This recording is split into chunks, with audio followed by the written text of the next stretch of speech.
Assalamualaikum warahmatullahi wabarakatuh. Baik, pada kesempatan kali ini saya akan menjelaskan evaluasi hotel bintang 3, 4, dan 5 dalam jaringan rantai pasar pariwisata syariah di Indonesia. Dalam penelitian ini ada 4 bagian, mulai dari pendahuluan, metodologi penelitian, hasil pembahasan, serta kesimpulan dan saran kebijakan. Pada bagian pendahuluan diketahui bahwa tren halal telah berkembang tidak hanya pada halal food, namun juga pada bagian seperti modest fashion, kemudian media and recreation, dan Muslim friendly travel atau yang biasa dikenal dengan pariwisata halal. Total market pariwisata halal global memiliki estimasi 341,4 miliar US dollar. Hal itu diestimasikan akan terjadi pada tahun 2030. Adapun Indonesia, berdasarkan Global Muslim Travel Index tahun 2022, menempati posisi kedua dengan skor sebanyak 70. Global Muslim Travel Index atau GMTI ini adalah indeks yang disusun oleh Mastercard dan Christian Rating untuk menilai kemudahan dan kenyamanan perjalanan bagi wisatawan Muslim, sehingga dapat digunakan sebagai indikator apakah suatu negara tersebut ramah terhadap wisatawan Muslim atau tidak. Konsekuensi pemerintah Indonesia dalam mendukung pariwisata halal yaitu dengan dikeluarkannya Fatwa DSN MUI nomor 108 DSN MUI 10 2016 tentang pedoman penyelenggaraan pariwisata berdasarkan prinsip syariah. Berdasarkan fatwa tersebut, terdapat pihak-pihak yang terlibat dalam rantai pasok pariwisata syariah, antara lain wisatawan, Biro Perjalanan Wisata Syariah atau BPWS, kemudian pengusaha pariwisata, hotel syariah, pemandu wisata, dan terapis.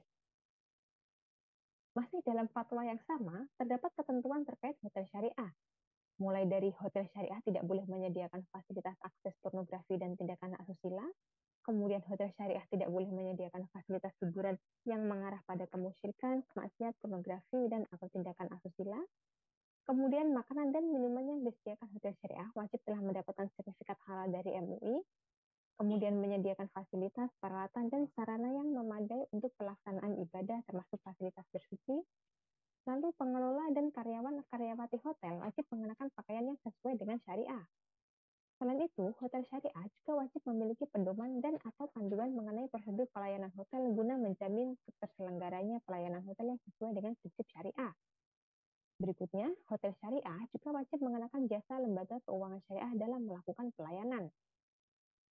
Di Indonesia, terdapat ketentuan tentang industri perhotelan yang membagi industri hotel mulai dari bintang 1, 2, 3, 4, dan 5 yang masing-masing terdapat kriterianya.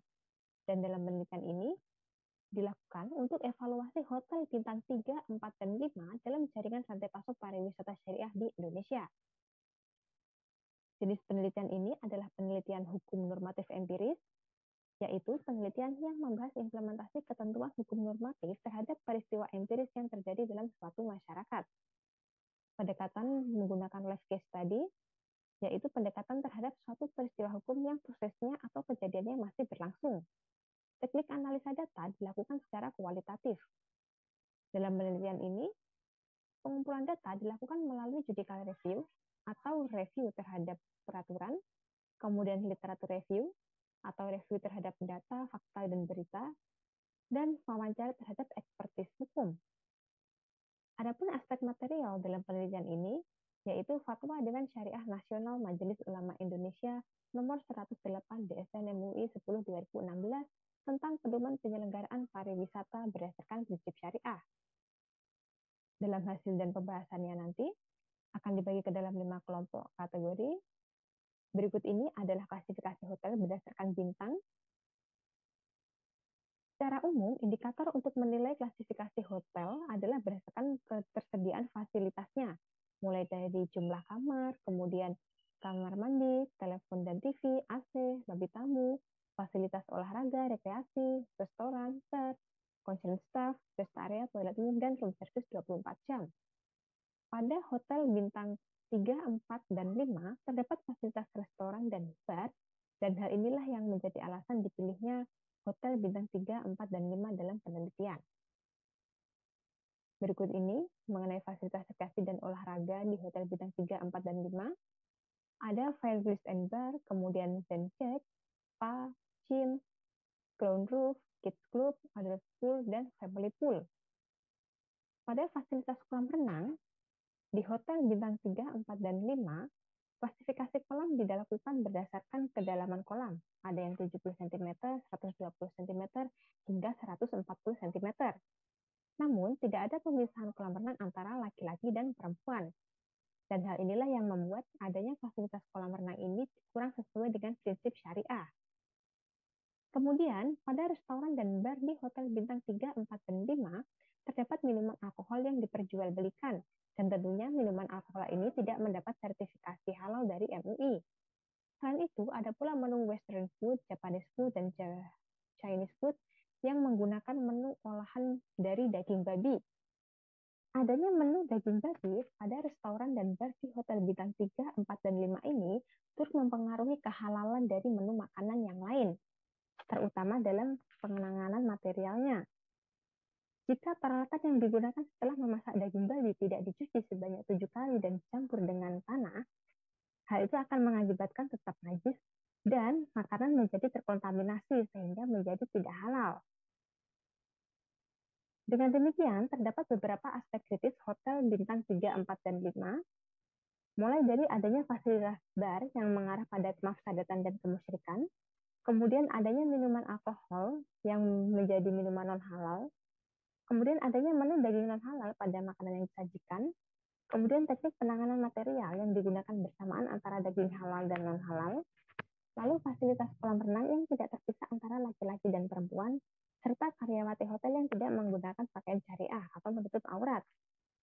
Dengan demikian, maka secara normatif, terdapat banyak aspek kritis pada hotel bintang 3, 4, dan 5 yang bertentangan dengan fatwa DSN MUI nomor 108 DSN MUI 10 2016, sehingga berdasarkan fatwa DSN MUI nomor 108 DSN MUI 2016, secara normatif empiris hotel bintang 3, 4, dan 5 tidak dapat dikategorikan sebagai hotel syariah. Hotel bintang 3, 4, dan 5 tidak bisa masuk ke dalam jaringan rantai pasok pariwisata syariah dikarenakan tidak termasuk hotel syariah. Sehingga, apabila hotel bintang 3, 4, dan 5 ingin masuk ke dalam aliran rantai pasok pariwisata syariah, harus dilakukan perbaikan dalam manajemennya. Sebagai kesimpulan dan kebijakan, berdasarkan Fatwa Dewan Syariah Nasional Majelis Ulama Indonesia nomor 108 DSN MUI nomor 10 2016 tentang pedoman penyelenggaraan pariwisata berdasarkan prinsip syariah, hasil studi normatif empiris hotel bintang 3, 4, dan 5 tidak dapat dikategorikan sebagai hotel syariah, sehingga tidak dapat masuk ke dalam jaringan rantai pasok pariwisata syariah. Sebagai rekomendasi kebijakan yang dapat diberikan, bagi konsumen yang akan berwisata, hendaknya lebih selektif dan mengkonfirmasi ke pihak hotel terlebih dahulu. Kemudian, bagi biro perjalanan, sebaiknya menambah jaringan perhotelan yang menawarkan layanan syariah dan ramah muslim. Bagi pihak hotel, sebaiknya melakukan inovasi dengan membagi jenis pelayanan untuk tamu ke dalam jenis package syariah dan package non-syariah. Hal itu juga dapat dilakukan inovasi, misalnya dengan membagi restoran antara restoran halal dan restoran non-halal. Kemudian, bagi MUI, sebaiknya melakukan review terhadap fatwa DSN MUI nomor 108 DSN MUI 10 2016 dari segi substansial agar lebih praktikal saat diterapkan di lapangan. Demikian yang dapat saya sampaikan. Atas kurang lebihnya mohon maaf. Terima kasih. Wassalamualaikum warahmatullahi wabarakatuh.